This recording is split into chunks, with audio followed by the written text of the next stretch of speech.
Friends, today we will start first chapter of geography, resources and development. Chapter को start करने से पहले first of all what do you mean by resources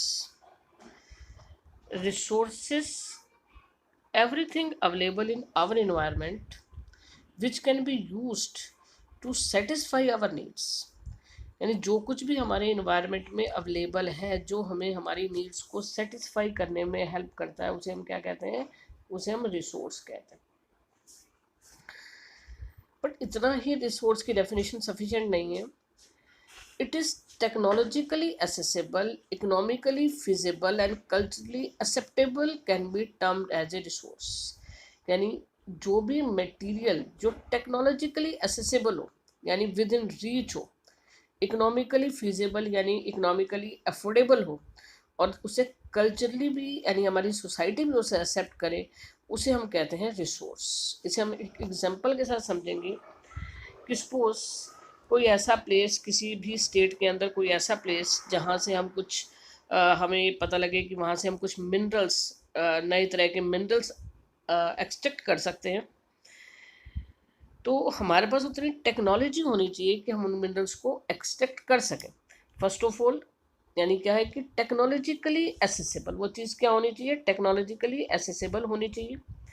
next economically feasible, यानी जो भी minerals, जो भी मटेरियल हम वहाँ से एक्सट्रैक्ट करने जा रहे हैं वो क्वालिटी वाइज क्वांटिटी वाइज इतना तो होना चाहिए कि जो हमारी कॉस्ट आ रही है उसको एक्सट्रैक्ट करने की, वो हमारी रेवेन्यू से कम होनी चाहिए. यानी हमें उसमें कुछ ना कुछ अगर प्रॉफिट हो रहा है तभी हम उसे कहेंगे इकोनॉमिकली फिजिबल, इकोनॉमिकली अफोर्डेबल.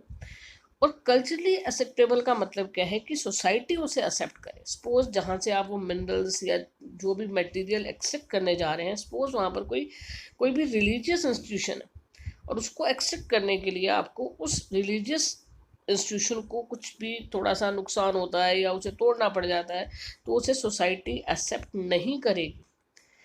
तो रिसोर्स कब बनेगा, वो जब हम टेक्नोलॉजिकली एसेसिबल हो, इकोनॉमिकली फिजिबल यानी इकोनॉमिकली एफोर्डेबल हो, और कल्चर भी, हमारी सोसाइटी भी हमें क्या करे, उसको गेन करने की, उसे ऑब्टेन करने की परमिशन दे.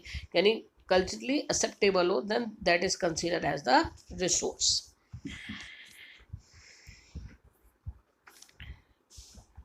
अब हम बात करते हैं कि जो भी हम रिसोर्सेज को ऑब्टेन कर रहे हैं, फर्स्ट ऑफ ऑल हमारे को क्या चाहिए, ह्यूमन बींग्स के एफर्ट्स के अंदर मेन रहते हैं.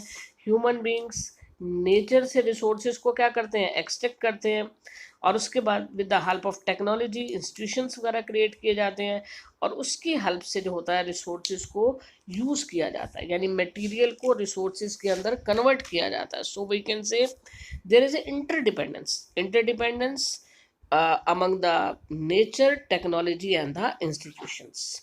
तो किस किस के अंदर हो गए interdependence, nature, technology and institution. यानी ह्यूमन बींग क्या करेंगे, नेचर से मटेरियल को एक्सट्रैक्ट करेंगे, with the help of technology institutions create होंगे, और with the help of institutions उन रिसोर्सेज को यूज़ किया जाएगा और इकोनॉमिक डेवलपमेंट होगी. The process of transformation of this available in our environment involves interactive relationship between nature, technology and institution. ये हम लोग डिस्कस कर चुके हैं.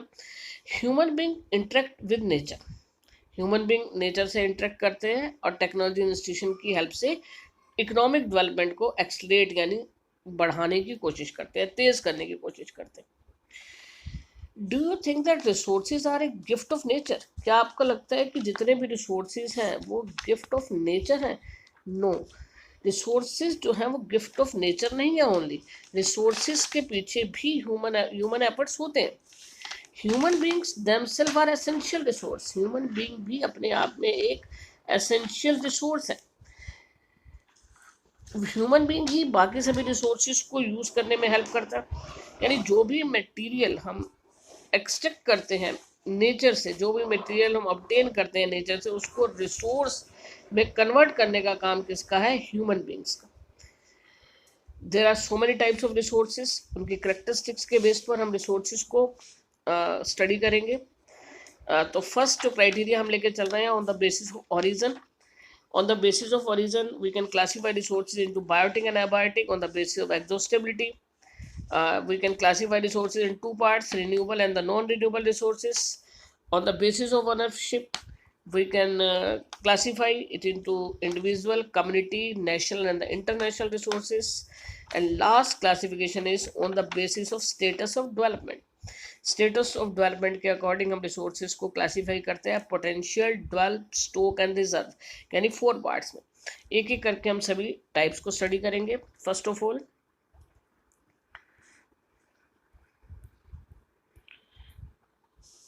On the basis of origin.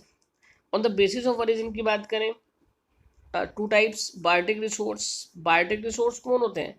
Biotic resource कौन से होते हैं? जिसके अंदर लाइफ होती है, just like human beings, fauna and flora, यानी हम सब किसके अंदर आ गए? बायोटिक रिसोर्सेज के अंदर आ गए।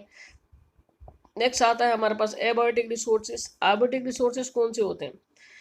Those resources which are non living beings, just like rocks and minerals, ये क्या है? हमारे एबायोटिक रिसोर्सेज है। नेक्स्ट हमारे पास आता है renewable and the non renewable resource, यानी ऑन द बेसिस ऑफ एग्जॉस्टेबिलिटी, यानी जब रिसोर्सेज को यूज़ करते हैं तो कुछ रिसोर्सेज ऐसे होते हैं जो साथ के साथ एग्जॉस्ट होते चले जाते हैं और कुछ ऐसे होते हैं जो रिन्यू होते चले जाते हैं। तो first of all, renewable resources. Renewable resources कौन से हैं? Those resources which can be renewed और रिप्रोड्यूस बाय फिजिकल, केमिकल और मैकेनिकल प्रोसेस, यानी जो रिप्रोड्यूस हो जाते हैं बाय फिजिकल, केमिकल और mechanical process, just like solar energy, wind energy. आप उसे कितना भी यूज़ कर लें, वो रिसोर्सेज आपके क्या होंगे? वो रिसोर्सेज आपके रिन्यू होते चले जाते हैं, वो एग्जॉस्ट नहीं होंगे। जबकि नॉन रिन्यूएबल रिसोर्सेज की बात करें, नॉन रिन्यूएबल रिसोर्सेज कौन से हैं? जिन्हें आप यूज़ करेंगे, उनकी फॉर्मेशन में तो बहुत बहुत ज़्यादा समय लगता है, जस्ट लाइक हम ये कह सकते हैं कि मिलियन ऑफ ईयर्स लग जाते हैं उनकी फॉर्मेशन में, बट वो यूज़ करने के साथ साथ एग्जॉस्ट होते चले जाते हैं। दिस रिसोर्सेज में हम ले सकते हैं जस्ट लाइक मेटल, इनमें कुछ रिसाइक्लेबल होते हैं, कुछ नॉन रिसाइक्लेबल होते हैं। मेटल जो है वो रिसाइक्लेबल में आ जाता है, यानी उसको हम दोबारा से यूज़ कर सकते हैं। लेकिन जो फॉसिल फ्यूल्स है, this is the example of non recyclable and non renewable resource. तो 2 तरह के रिसोर्सेज के बारे में हमने स्टडी किया, बायोटिक, एबायोटिक। एक किसके बेस पे किया? On the basis of origin. Next जो हमने किया ऑन द बेसिस ऑफ एग्जॉस्टेबिलिटी, वो कौन से थे? हमारे renewable and non renewable resources.